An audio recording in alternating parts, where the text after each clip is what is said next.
प्यारे बच्चों, मुकेश कुमार की तरफ से आप सभी को नमस्ते। आज हम कक्षा छठी का चौथा पाठ मानचित्र पढ़ेंगे।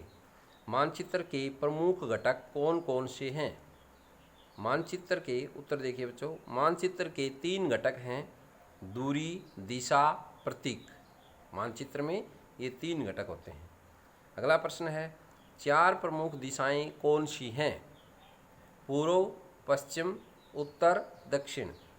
अगला प्रश्न है बच्चों, मानचित्र क्या है? मानचित्र क्या है? पृथ्वी के पूरे धरातल अथवा उसके किसी भाग को चपटी सतह पर किसी पैमाने के अनुसार दर्शाना मानचित्र कहलाता है। राजनीतिक मानचित्र क्या है? जिस मानचित्र में देश, विभिन्न प्रदेश तथा राजनीतिक सीमाएं दिखाई जाती हैं उसे राजनीतिक मानचित्र कहते हैं। कौन सा मानचित्र विस्तृत जानकारी प्रदान करता है? बड़े पैमाने वाला मानचित्र। ग्लोब की अपेक्षा मानचित्र अधिक सहायक होते हैं, क्यों? उत्तर है बच्चों,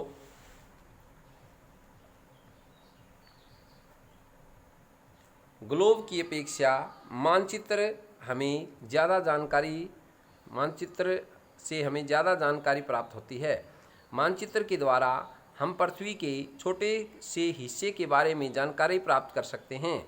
मानचित्र को एक स्थान से दूसरे स्थान पर ले जाना आसान है। मानचित्र के माध्यम से हम किसी भी क्षेत्र के बारे में विस्तार से जानकारी प्राप्त कर सकते हैं। इस कारण मानचित्र अधिक सहायक है। ग्लोब होता है बच्चों पृथ्वी के आकार का गोल आकार। उसको हमें जेब में, थैले में भी नहीं डाल सकते, और मानचित्र को हम तय बना करके ले जा सकते हैं एक जगह से दूसरी जगह पर। विस्तार से उसके बारे में जानकारी प्राप्त कर सकते हैं।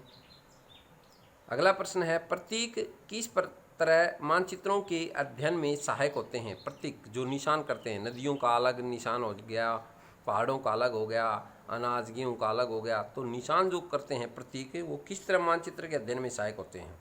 उत्तर है, किसी भी मानचित्र पर विस्तार, आकार एवं प्रकार में विभिन्न आकृतियों जैसे भवनों, सड़कों, पुलों, रेल की पटरियों को दिखाना असंभव है। इसलिए इनको प्रतीकों के माध्यम से दर्शाया जाता है। वे प्रतीक कम से कम स्थान में अधिक जानकारी प्रदान करते हैं। मानचित्र कितने प्रकार के होते हैं?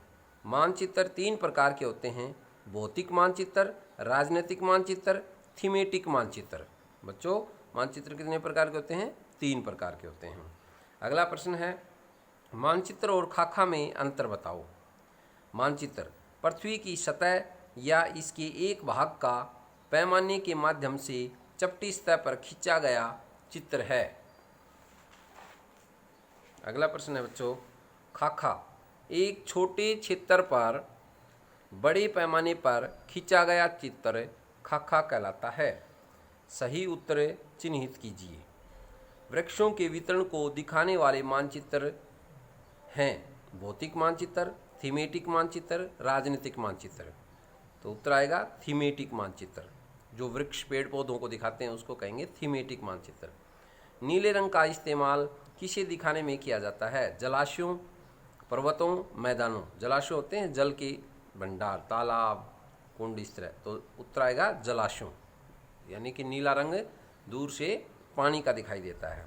अगला प्रश्न है, दिक्सूचक का प्रयोग किया जाता है प्रतीकों को दिखाने के लिए, मुख्य दिशा का पता लगाने के लिए, दूरी मापने के लिए। तो उत्तर है मुख्य दिशा का पता लगाने के लिए। दिक्सूचक कंपास घड़ी के आकार का होता है बच्चों, जो किसी जगह पर रखने पर वो सीधा उत्तर दक्षिण दिशा दिखा देता है। जिस तरह पूर्व में रखेंगे तो वो उत्तर दक्षिण में आ जाएगा, इस तरह। तो होता है दिक्सूचक। पैमाना आवश्यक है मानचित्र के लिए, रेखाचित्र के लिए, प्रतीकों के लिए। तो बच्चों, पैमाना होता है मानचित्र के लिए, जो 100 किलोमीटर की जगह भी हमें 1-2 सेंटीमीटर में दिखा सकते हैं। अगला प्रश्न है बच्चों, ये पाठ पूरा हो गया। आशा करेंगे ध्यान से पढ़ेंगे। धन्यवाद।